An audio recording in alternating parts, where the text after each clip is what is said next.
Election night was a chance to celebrate for supporters of Proposition 36, the initiative to scale back California's three strikes law. Usually when people go to the polls, they're voting to increase penalties. And this is one of the few times actually in U.S. history where they've said, no, it's too harsh. No one was paying more attention to the vote than this group of inmates in San Quentin prison.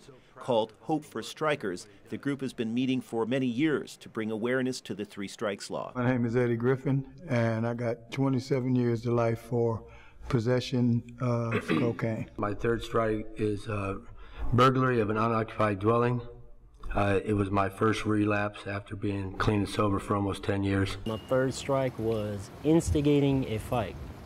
It was a nonviolent, non-serious felony, and they gave me 25 to life. Sajjad Shakur has already served 16 years behind bars.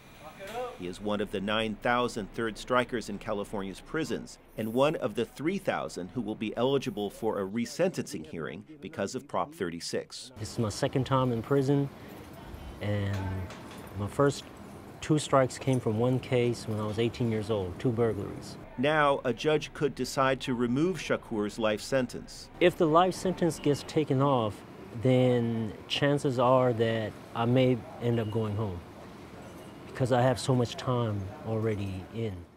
Sutter County District Attorney Carl Adams opposed Prop 36. California voted for 3 strikes because they were tired of this idea of people going to prison, getting out, committing another felony, victimizing somebody else, going back, getting out, creating another victim, and so on and so on.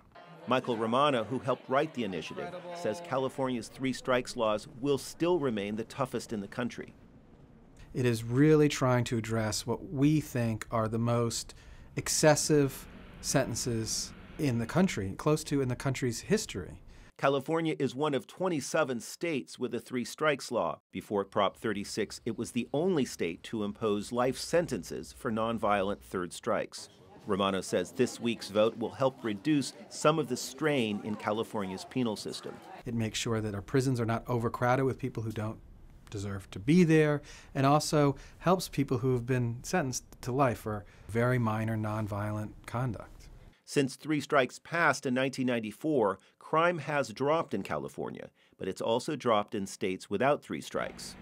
As state spending on prisons has skyrocketed, politicians across the country are questioning whether the benefits of laws like 3 strikes outweigh the costs. We need a safe country. I want to live in a safe neighborhood. Everybody does. But we ought to take a look at this correction system and say, is this really the way to do it? Is there another way to do it which could save us money and still keep us safe? I think there might be. As a member of the Senate Judiciary Committee, Senator Dick Durbin of Illinois is leading a broad review of U.S. prison policies. I believe that voters want to make sure that those in government are spending their money well and not wasting it. I also think that they don't want America to be known as a country that does inhumane things to its prisoners and incarcerates them unfairly for any lengthy period of time that can't be justified. The November vote signals a new direction for California, which was at the forefront of introducing laws like 3 strikes. All eyes are on California here. California started this trend, as it starts so many trends, and people are really looking to see what people in the state are going to do with the 3 strikes law. Adam Gelb, Director of Public Policy Safety Research at the Pew Center on the States, says other states have also started to temper sentencing laws. Those states may be willing to revisit what they've done and maybe go a little further, and the other half of the states that haven't broached this issue in a serious way yet probably are going to say, maybe now it's time. Meanwhile, for thousands of California inmates like Sajjad Shakur, Prop 36 may now offer a chance at a fresh start. Well, I'm glad that the people of California are having a chance to take a second look at this. I'm hopeful. I'm very hopeful.